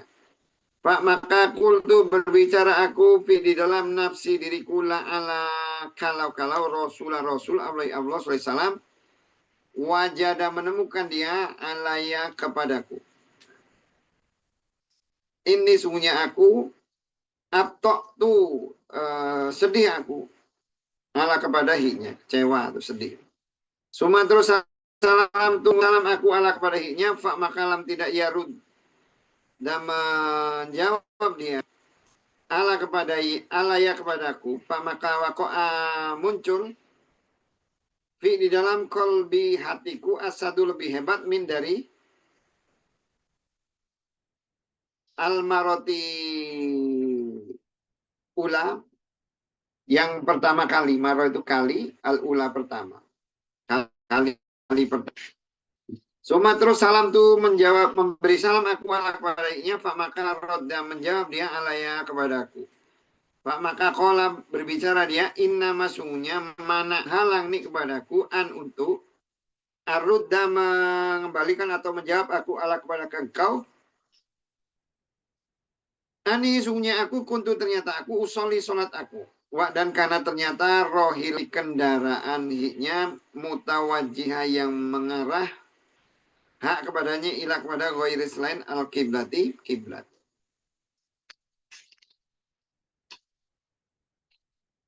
Babnya itu bab tidak menjawab salam. Tidak menjawab salam. Ya menjawab salam itu dalam beberapa kondisi itu memang menjawab salam itu wajib. Menjawab salam itu wajib. Tapi kita sebagai orang Islam, ketika kita itu mengucapkan salam itu hendaknya itu ya lihat sikon ya, lihat sikon. Karena ada beberapa hal ketika kita temukan salam itu walaupun itu sesuatu yang baik tapi tidak disukai jadi makruh. Contoh kita mengucapkan salam kepada orang yang sedang sholat. Seorang sholat, orang di dalam WC, atau kepada perempuan yang nggak kenal gitu ya. Tapi kalau kenal misalnya kamu ada, oh karena kamu saking islaminya ketemu ada cewek cantik, assalamualaikum. Nah itu kan malah menimbulkan fitnah. Iya, jangan Tapi kalau ketemu, jangan mau. Saya ngikutin sunnah. Ketemu sesama orang Islam mengucapkan salam ya nggak gitu. Lihat-lihat. Makanya ciri-ciri kiamat itu orang mengucapkan salam kepada orang yang ada salam khos hanya kepada orang yang dia kenal. Ya lihat. Tapi kalau dia orang banyak atau ketemu sendiri, ketemu nenek-nenek malah nggak apa-apa. Misalkan mengucapkan salam itu nggak akan bikin ribut. Tapi ucapkan salam itu yang memungkinkan orang itu dia menjawab. Tidak ada masalah bagi dia itu menjawab. Makanya Ibnu Sirin apa itu mengatakan bahwa mengucapkan salam kepada anak itu bagusnya itu tidak mengucapkan salam kepada anak-anak. Kenapa? Karena pertama mengucapkan salam itu menjawab salam itu hukumnya wajib.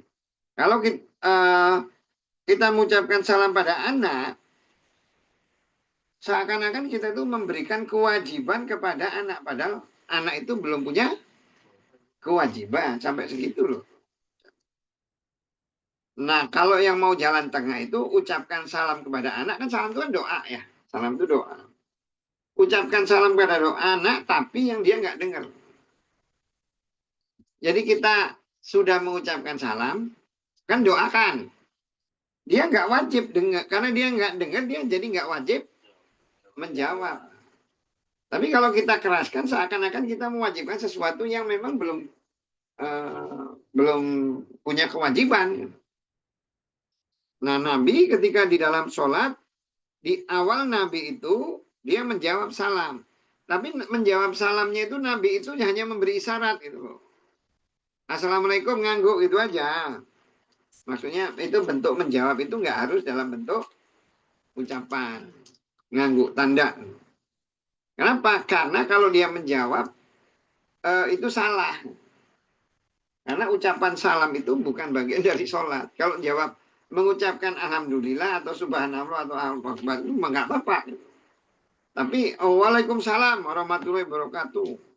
Boleh. Itu membatalkan sholat. Karena ucapan di luar ucapan sholat. Di awal Nabi menjawab mungkin karena ya tadi ya sahabat awal-awal kan ya sampai ngobrol. Ada yang ngobrol dalam sholat. Tapi terakhir dia tidak mengucapkan salam. Kemudian yang kedua juga ketika mengucapkan salam itu ya batasnya 3 kali. 3 kali itu kalau udah nggak diangkat ya berarti itu tandanya tuan rumah nggak mau ataupun tuan rumahnya nggak ada. Mengucapkan salam cukup 3 kali aja. Oh, stop rumah itu 3 kali. Kalau nggak mau kedengeran ya bawa speaker supaya orang kedengeran.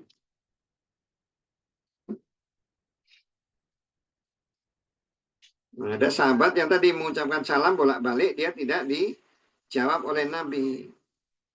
Sehingga dia ngomong, saya lagi sholat. Lagi sholat, berarti Nabi itu tidak menjawab itu karena lagi sholat. Bab Raf'i mengangkat ID tangan fi di dalam as-sholati syarat li kepada amri perintah yang jilu turun bi kepada hiknya.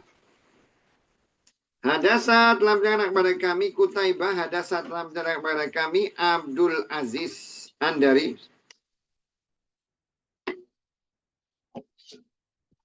Abi Hazm Andari Sahal ibnu Sa'id radhiyallahu anhu qala berbicara dia. Balagho sampai Rasulullah kepada Rasul sallallahu alaihi wasallam anasunya Bani Amr ibnu Auf di Kubai Kuba karena ternyata baina antara mereka sayyun sesuatu. Pak maka khoroja keluar dia yuslihu membereskan atau membuat keberesan dia baina antara mereka fi di dalam unasin manusia min dari ashabi sahabatnya. Pak maka bisa terlambat Rasul Allah SAW dan hanat datang as-sholatu waktu sholat. Pak maka ja'a datang Bilal ila kepada Abi Bakar radhiyallahu anhuma. Pak maka kola berbicara dia, ya wahai Abu Bakar, inna sungguhnya Rasulullah SAW kot sungguh bisa telat dia atau terakhir dia. Dan kot sungguh hanat telah datang as-sholatu sholat. Pak maka hal apakah bagi engkau an untuk ta'ummu mengimami engkau an-nasa kepada manusia. Kola berbicara dia na'am iya. In kalau si tak mau engkau. Pak maka aku mendirikan Bilal as-sholata sholat. Maksudnya qomat. Dan takodama maju Abu Bakar radhiyallahu an. Pak maka kabaro bertakbir dia li bagi anasi manusia. Pak makwa dan ja'a Rasulullah SAW yamsi berjalan dia di dalam sufufi sof-sof. Berjalan di dalam sof-sof. Ya syukku memecah dia badannya syakon dengan memecah hatta sehingga koma berdiri dia di dalam softi soft. Pak maka akhoda mengambil anasu manusia di dalam tasbih tepukan, melakukan tepukan. Kala berbicara sahal tasbih buat tasbih itu maksudnya adalah menepuk. Kala berbicara dia dan karena ternyata Abu Bakar radhiyallahu an la tidak yaltafit melirik dia di dalam sholat. Pak maka lama ketika aksaro bertambah banyak anasu manusia iltafat menengok dia. Pak maka ida tahu Rasulullah SAW. Pak maka asara memberi isyarat dia ilang pada hiknya. Ya muru menyuruh dia kepadaan untuk yusoli sholat dia. Pak maka ropa mengangkat Abu Bakar radhiyallahu anhu ada tangan huknya. Pak maka hamidah memuji dia. Allah kepada Allah. Suma terus roja'a kembali dia. Korok mundur.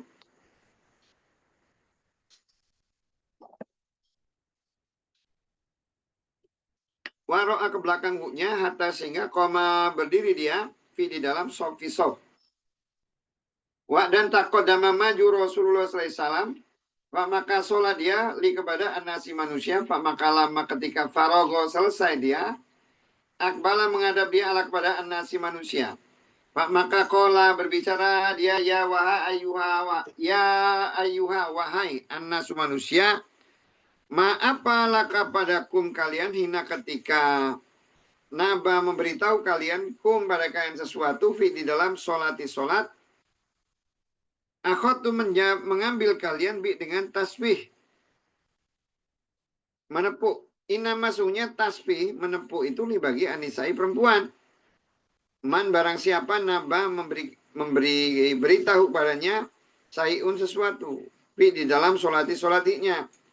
Pak makali agar yakul berbicara dia subhanallah maha suci Allah.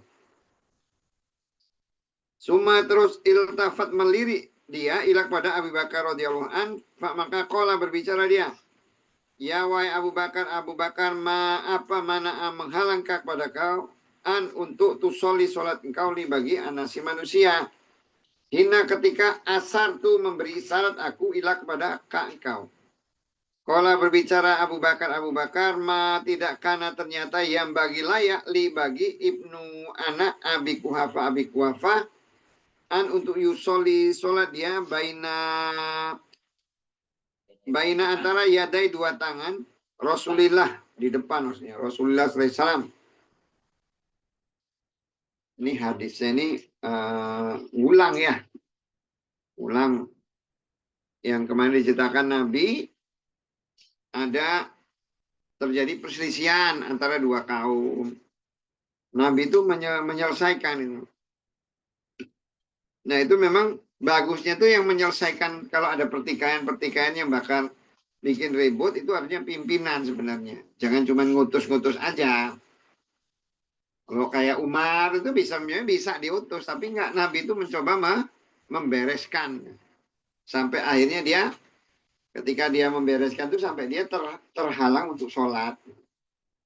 Terhalang untuk sholat. Jadi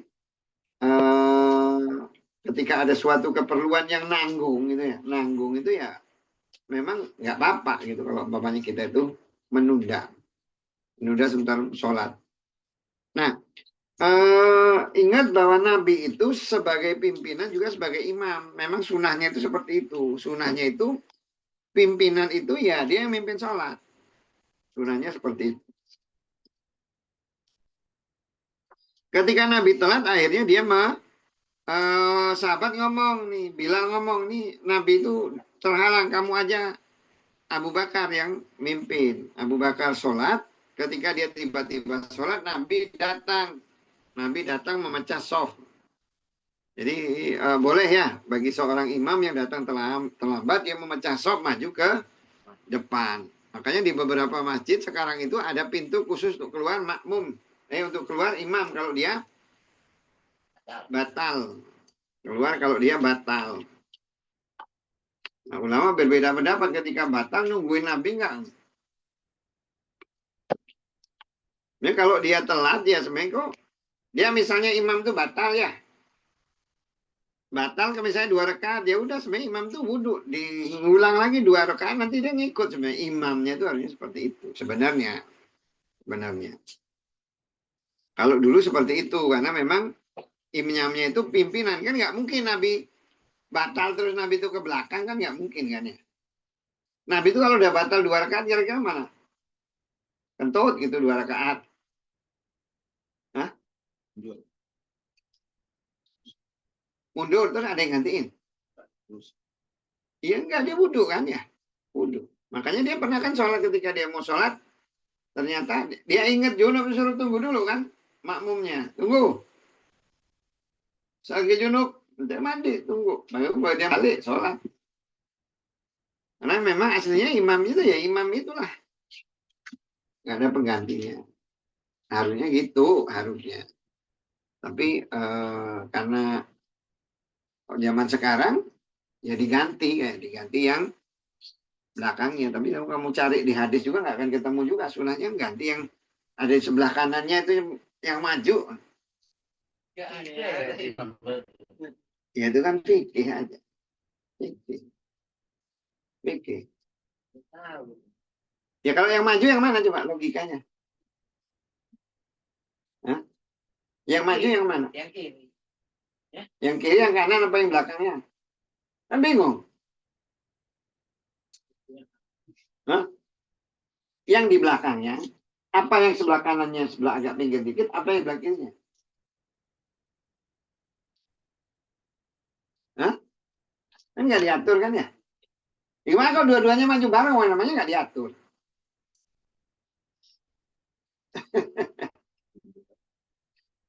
Tapi kalau kayak di Masjidil Haram itu, di Masjid Nabawi kan pernah ya itu ya. Imamnya itu batal, dia tunggu, dia beresin dulu, wudhu dulu, terus dia tadi 1 rakaat udah lihat, dia ngulang lagi. Nah baru berikutnya ngikut. Kalau yang Anak maklumnya ngerti itu enak kayak gitu sebenarnya. Dia nih batal, satu rakaat dia batal. Dia sholat 1 rakaat dulu. Dia sholat 1 rakaat dulu karena kan kalau dia udah batal. Kan itulah perbedaan antara imam dengan makmum. Kalau imam itu imam itu menanggung makmum. Jadi ketika imam batal, makmumnya nggak ikut batal gitu kan ya. Jadi apa yang dia udah dapat dari dari imam itu dia udah punya dia. Tapi yang makmumnya, yang imamnya itu yang dia udah dapat begitu dia batal dia ngulang. Harusnya ngelanjut sebenarnya. Berhenti dulu berarti ya. Tapi ya berhenti dulu stop. Dia sholat dulu sendiri, baru yang keduanya. Dia balik sholat dari awal dia kurangnya berapa baru ini dilanjut. Nah. Tapi kalau apa? Makmumnya harus tahu. Ya makmumnya ngikut nanti. Kan suruh nunggu. Nunggunya kan dia tergantung komandan. Pas berdiri. Kan tinggal Allahu Akbar kan berarti ngikut. Diam aja belum. Kalau dia belum berarti ya. Oh, Nah, perintahnya kan suruh ngikut tuh Allahu Akbar, ruku. Makmumnya harus tahu kan. Apanya? Iya. Ya jangankan itu makmumnya harus tahu. Sekarang kalau imamnya ini yang di belakang imam itu maju juga harus tahu juga kan sama juga kan. Dia batal ini 2 rakaat diganti yang di belakang. Tahu nggak yang belakang nih kalau yang gantiin yang mana tahu nggak? Iya, orang dia niatnya makmum juga ya, bukan jadi imam. Apanya? Yang di belakang itu mau gantiin juga salah juga. Iya itu. Ya enggak sih, enggak apa-apa sih. Nanti kan berubah niat. Ya tapi kan itu fikih ya, fikih. Yang Makmumnya suruh berhenti. Bukan tadi kan aku bakar kan udah sholat 1 rakaat. dia berubah itu bisa, tapi kan karena itu nabi gitu. Karena nabi, dia digantikan. Tapi Abu Bakar kan nggak batal. Nah, sebenarnya kan disuruh oleh nabi dia terus kan. Kan nabi itu memberi isyarat kamu suruh terus. Tapi nabi Abu Bakar tuh nggak mau karena dia tahu masa nabi kok jadi makmum. Nabi kok jadi makmum, makanya kan dia tidak layak bagi Ibnu Abi Quhafa. Ibnu Abi Quhafa itu bapaknya Abu Bakar. Ayu Soli tidak layak bagi saya itu untuk sholat apa itu namanya di depan Nabi, Kak. Etika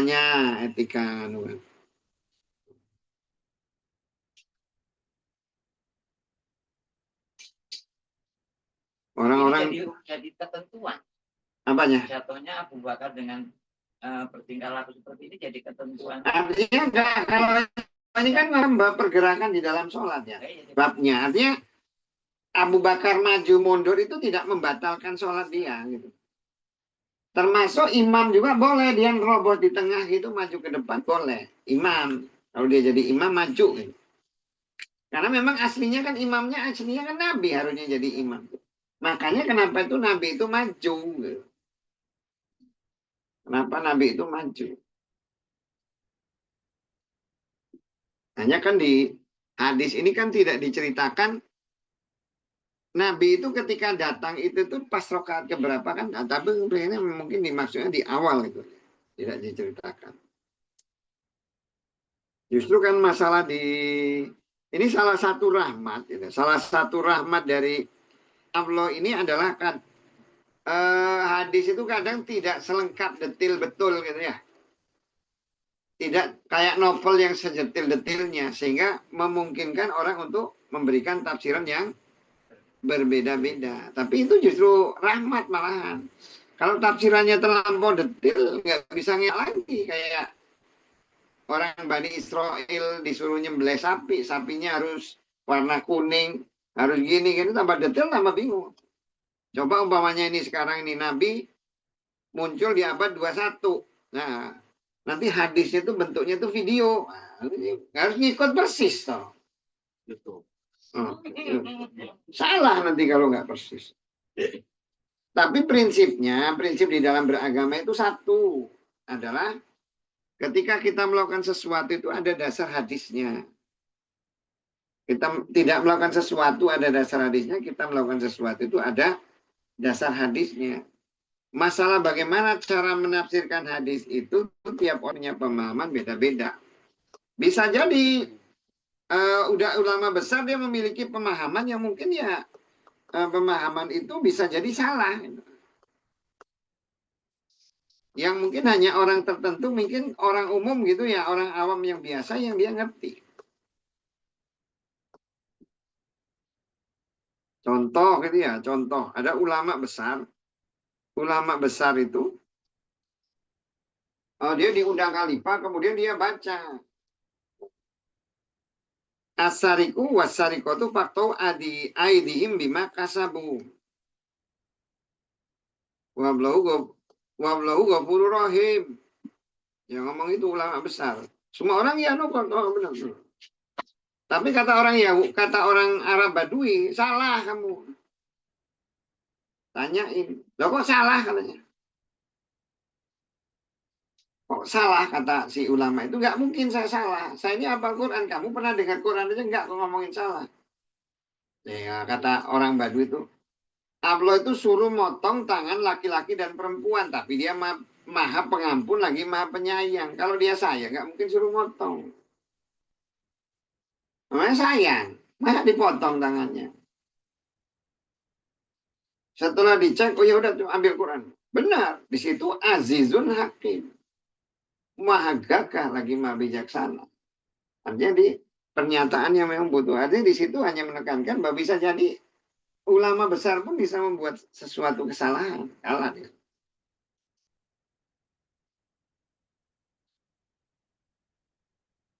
Bab al-khusri bertolak pinggang di dalam as-sholati sholat.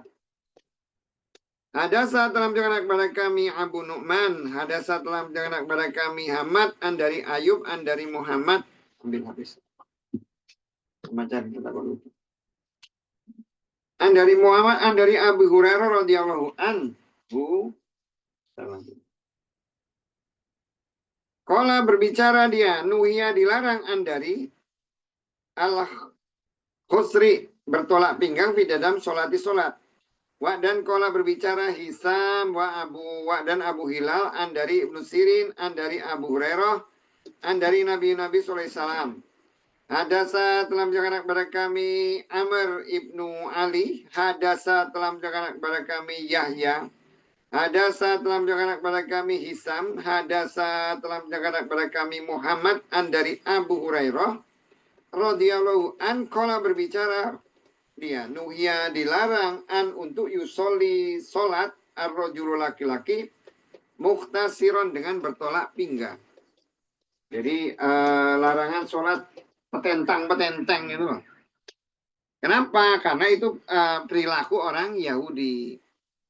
Perilaku orang Yahudi. Dan menurut ulama itu kenapa? Karena petentang-petenteng itu ya salah satu bentuk kesombongan. Salah satu bentuk kesombongan. Kita maksudnya menghadap lawan untuk merendahkan diri, kok malah sombong. Dan orang Yahudi melakukan itu. Makanya di dalam hadis lain juga dikatakan mantas sama bikomin fahuwa minhum. Barang siapa dia menyerupai suatu kaum, maka dia dari mereka. Maksudnya menyerupai apa ya? Menyerupai dalam hal-hal yang buruk, bukan dalam hal-hal yang baik. Nggak boleh jadi petenteng-petenteng gitu ya. Kan ada yang dia di sholat itu ada yang kan dia tidak meletakkan tangan kanan di atas tangan kiri kan. Ada yang lurus aja. Tapi kalau yang petenteng nggak ada. Orang Yahudi yang melakukan itu. Bab tafakuri berfikirnya rojuli laki-laki sayan sesuatu di dalam sholati sholat. Wa dan kola berbicara Umar radhiyallahu an. Ini sesungguhnya aku sungguh ujahizu menyiapkan aku jaisi tentaraku. Wa dan anakku di dalam as-sholati sholat. Hadasa telah menjelaskan kepada kami Ishaq ibnu Mansur. Hadasa telah menjelaskan kepada kami Ruh. Hadasa telah menjelaskan kepada kami Umar.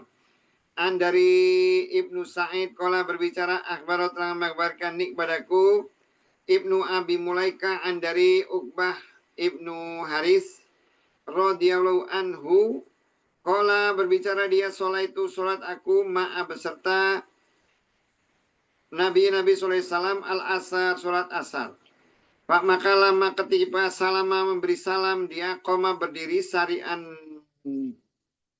dengan cepat. Dakhala masuk dia ala kepada ba'di sebagian nisa'i perempuan hiknya atau istri-istrinya. Suma terus kharaja keluar dia wa dan ro'a melihat dia mak yang fi di dalam wujuhi wajahim hiknya al-qaumi kaumin dari ta'ajubi kaget him mereka. Li kepada surati cepat hiknya. Pak maka kola berbicara dia zakar tuh ingat aku wa dan anak aku fi di dalam solati solat tibron potongan emas indah di sisi nak kami. Pak maka kari itu tidak benci aku an kalau yumsi masuk sore atau yabitu bermalam indah di sisi nak kami. Pak maka amar tu menyuruh aku dengan kismati pembagian hiknya. Jadi kalau di dalam sholat kita memikirkan sesuatu, ya selain sholat, itu mikirin apa gitu ya. Itu menurut ulama itu tidak membatalkan. Tidak membatalkan sholat. Hanya tetap kan sama seperti Umar. Umar pun katanya ketika dia mikir nyiapin tentara juga gitu loh. Nyiapin tentara. Tapi tentunya yang seperti itu bukan sesuatu yang diatur memang sengaja gitu loh. Tapi tiba-tiba kepikir gitu. Tiba-tiba kepikir terus lanjut. Bukan sengaja di dalam sholat niatnya mau nemen pula lah niatnya mau ngobrol sama Allah tiba-tiba mikirin yang lain nggak jadi ngobrol sama Allah. Tiba-tiba kepikir sesuatu yang kepikiran itu lanjut gitu loh. Nah itu yang seperti itu tidak membatalkan sholat. Karena Nabi pun pernah kepikir yang seperti itu. Ya di dalam sholat tiba-tiba dia ingat bahwa tadi ada emas yang belum masih ada. Dia mikirin supaya itu tidak mikirin yang ganggu sholat dia, emas itu dibagiin. Itulah Nabi gitu ya, Nabi. Makanya Nabi itu tetap nggak ada yang bisa ngalahin contoh gitu ya, Nabi. Dia memang dunia itu datang kepada dia tapi dia menghindari.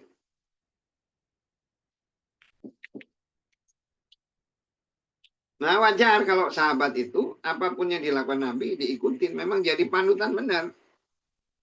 Kalau sekarang kan kadang ulama gitu ya. Ulama agak susah ya. Mungkin kalau dari sisi ilmu dari kanu banyak. Tapi dalam kehidupan kadang mungkin hidupnya mewah. Walaupun tuh yang seperti itu tidak apa-apa yang seperti itu. Nggak masalah itu yang seperti itu. Sebenarnya dalam agama ya tidak melanggar agama. Tapi ya namanya sifat manusia, secara umum namanya sifat manusia itu kan lebih senang lihat kalau pimpinan itu sengsara. Coba gitu. Kalau lihat apa itu pimpinan gitu, hidup bermewah-mewah. Kalau harusnya kan senang kalau orang bahagia kok. Gitu. Enggak lah, lebih senang kalau orang itu sengsara, kurang makan, malah bagus gitu, malah senang kan.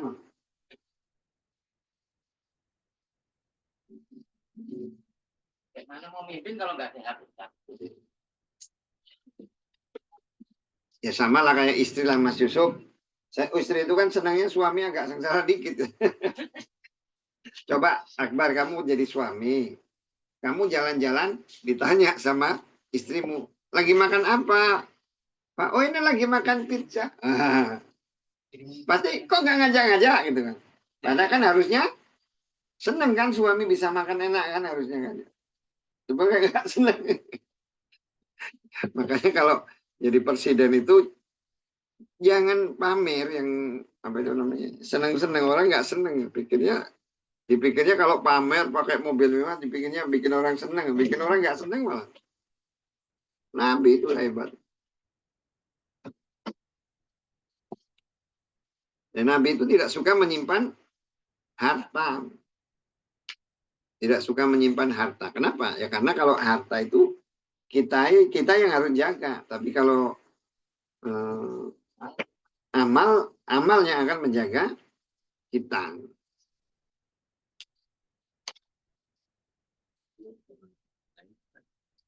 Jadi nggak apa-apa ya kalau misalnya kita mikir-mikir di dalam sholat ada apa kepikiran atau itu apakah perlu ngulang sholatnya dibatalin? Nggak perlu ya mengulang sholat atau membatalkan sholat itu tidak. Kecuali dengan sengaja. Udah tahu ingat, aduh kok kaget lupa terus diterusin. Itu kan tiba-tiba kepikir terus mikir itu. Kalau udah ingat balik ya jangan pula diterusin. Diterusin tambah ngebayang. Ngebayangnya main bola pula. Nah. Jam 10. Ada pertanyaannya? Ada lagi.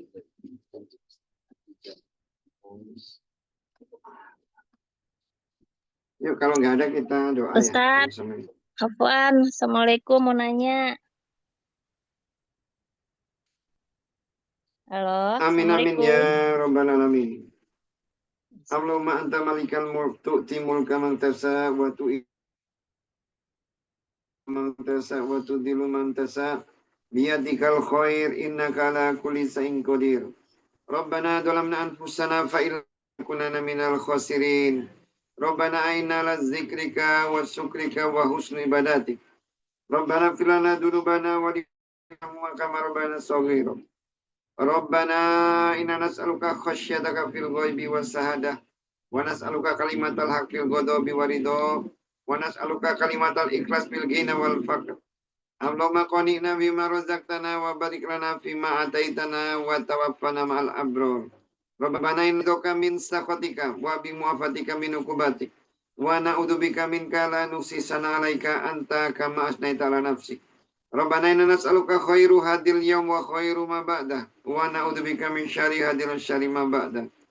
Rabbana inna nas'aluka khairu qada fid dunya wal akhirah wa na'udzubika min syarri qada fid dunya wal akhirah. Rabbana inna nas'aluka al-jannah wa ma qaraba ilayha min qawlin aw amal wa na'udzubika min dzalika wa ma qaraba ilayhi min qawlin amal. Rabbana atina fid dunya hasanah wa fil akhirati hasanah wa qina adzabannar. Rabbana taqabbal minna innaka antas samiul alim walhamdulillahi rabbil alamin. Allahumma sholli ala sayyidina. Yuk semuanya ya. Assalamualaikum warahmatullahi wabarakatuh. Waalaikumsalam warahmatullahi wabarakatuh.